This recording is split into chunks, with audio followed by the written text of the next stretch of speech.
नमस्कार सभी विद्यार्थियों का हार्दिक स्वागत। आज हम बातचीत करेंगे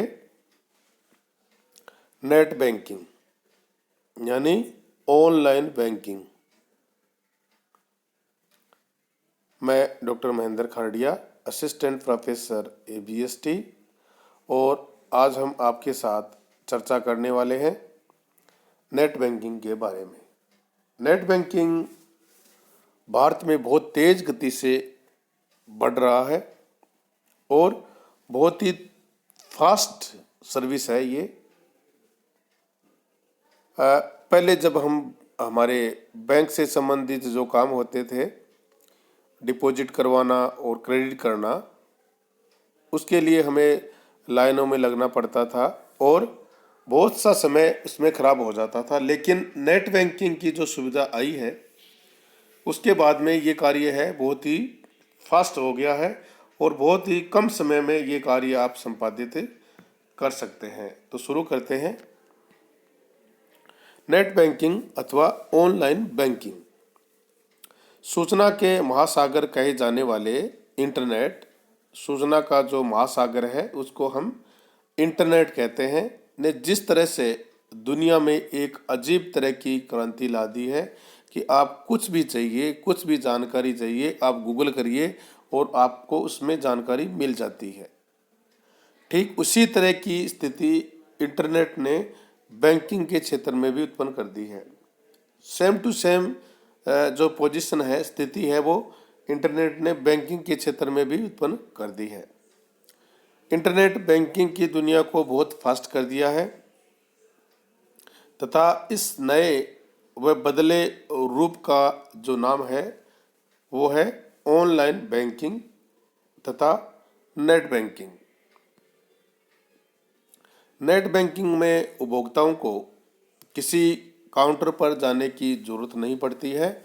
बस अपना PC, जिसको पर्सनल कंप्यूटर कहते हैं, खोलेंगे, बैंक की वेबसाइट को क्लिक करेंगे और अपने खाते का जो पासवर्ड उन्होंने बना रखा है वो पासवर्ड देंगे और कुछ लेन देन की प्रविष्टि आप करेंगे और ये करने के बाद इंटर का बटन दबा के ओके कर देंगे। वापस प्रोसेस, PC को खोलेंगे, बैंक की साइट पर क्लिक करेंगे और अपने खाते का जो पासवर्ड आपने बना रखा है वो पासवर्ड देंगे और जो भी लेन देन आपको करना है वो करेंगे। करने के बाद इंटर दबाकर ओके कर देंगे तो आगे का काम है वो बैंक खुद करती है, आपको कुछ नहीं करना होता है और व्यक्ति बैंकिंग संबंधी जो कार्य घंटों में होता था वो मिनटों में ही निपटा देगा और इसके कारण समय, मेहनत, लागत की बचत है वो कर सकते हैं।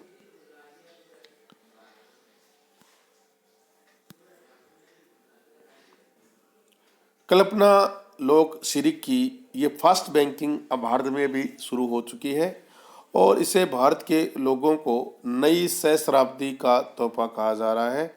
ये भारत के लिए एक तोहफे के समान है, लेकिन अमेरिका, यूरोप के जो विकसित देश है वहाँ पर ऑनलाइन बैंकिंग का जो कार्य है वो 1.5 दशक पुराना है।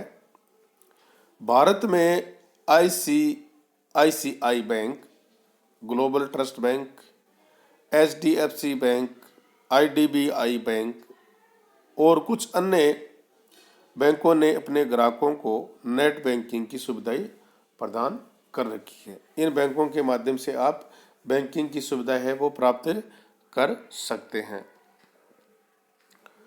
भारतीय स्टेट बैंक तथा यूनियन बैंक इस दिशा में अग्रणीय कह सकते हैं, उनको अग्रणीय कह सकते हैं क्योंकि उन्होंने भी ये सेवाएं बहुत पहले प्रारंभ कर दी थी और अब लगभग सभी जो राष्ट्रीयकृत बैंक हैं उन बैंकों ने नेट बैंकिंग की सुविधाएं हैं वो देना शुरू कर दिया है और इसके अलावा विदेशी बैंकों की जो भारत में शाखा हैं उन शाखाओं के माध्यम से नेट बैंकिंग की सुविधाएं हैं वो उपलब्ध करवाई जा रही है। नेट बैंकिंग भारत में तो अभी अपने शुरुआती दौर में है। नेट बैंकिंग का जो कार्य है वो भारत में तो अभी शुरुआती दौर में है लेकिन विदेशों में ये काफ़ी लोकप्रिय है। विगत कुछ वर्षों में यूएसए में भी नेट बैंकिंग में ज़बरदस्त वृद्धि हुई है। पिछले कुछ वर्षों में अगर देखें तो यूएसए में नेट बैंकिंग के संबंध में ज़बरदस्त वृद्धि हुई है और ये बहुत ही फास्ट होने के अलावा दूसरा कारण ये भी है कि ये व्यवस्था है वो काफ़ी सस्ती है।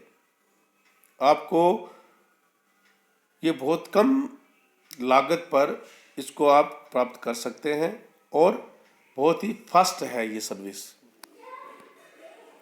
एक अध्ययन के अनुसार यूएसए में बैंक शाखा में जाकर कार्य करने पर जहां $1 से भी अधिक लागत आती थी, वही नेट बैंकिंग का जो खर्च है वो घटकर डॉलर के 50वें हिस्से के बराबर रह गया है। भारत में जो नेट बैंकिंग का जो कार्य है वो भी बढ़ रहा है, परंतु अगर हम बात करें कि इसका जो खर्च है वो कितना है, तो उन्होंने एक अध्ययन करवाया कि यूएसए में अगर हम शाखा में जाकर ये कार्य संपादित करेंगे तो $1 से अधिक का आपको खर्च लगेगा, परंतु नेट बैंकिंग के माध्यम से ये कार्य आप करेंगे तो $1 के 50वें हिस्से के बराबर ही आपकी लागत लगेगी। भारत में नेट बैंकिंग का जो भविष्य है वह बहुत ही सुनहरा है और भारत में आईसीआईसीआई बैंक ने सबसे पहले नेट बैंकिंग की शुरुआत की थी। नेट बैंकिंग ने बैंकिंग क्षेत्र की सबसे बड़ी जो बाधा है वो है भौगोलिक सीमाओं को पूरी तरह मिटा दिया है। इस व्यवस्था का ही कमाल है कि आप 7 समुंदर पार किसी शहर में खोले गए अपने खाते का धन कुछ ही समय में भारत के किसी भी शहर में प्राप्त कर सकते हैं और इसी प्रक्रिया को हम ऑनलाइन बैंकिंग या ई बैंकिंग कहते हैं।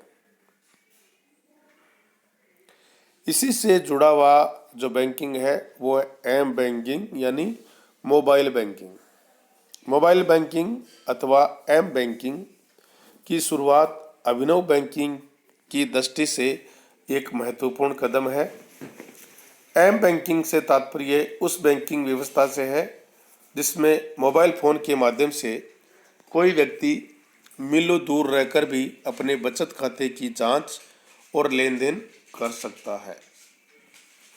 इस प्रौद्योगिकी परिवर्तन के लिए इंटरनेट, मोबाइल फ़ोन निर्माता कंपनी तथा नेटवर्किंग कंपनी तत्परता से अपने बुनियादी जो ढांचा होता है उसको बेहतर वायरलेस स्वरूप देने में जुट गई है और उन्होंने इस सुविधा को बहुत ही फास्ट कर दिया है। एचडीएफसी और आईसीआईसीआई बैंक जैसे अग्रणी बैंकों ने अपने बुनियादी ढांचे को वायरलेस का रूप है वो देना प्रारंभ कर दिया है। मोबाइल बैंकिंग की प्रक्रिया क्या है कि इसमें ग्राहक शॉर्ट मैसेजिंग सर्विस यानी एसएमएस टेक्नोलॉजी का इस्तेमाल करते हुए अपने सेल फोन से बैंक को एक संदेश भेजते हैं और इसमें 12 से 18 सेकंड के भीतर ही सेल फोन की स्क्रीन पर संदेश का जवाब आपको मिल जाता है और ये सेवा क्रेडिट कार्ड तथा बैंक खाता दोनों में आपको मिलती है।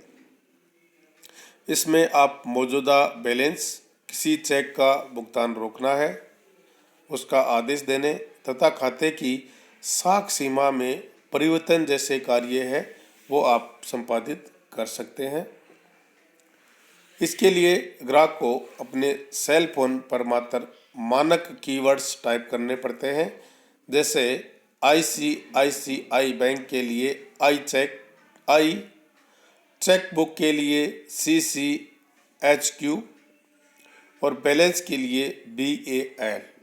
उदाहरणार्थ, यदि आप बैंक ICICI है तो बैलेंस की जानकारी के लिए IBAL टाइप करना पड़ेगा।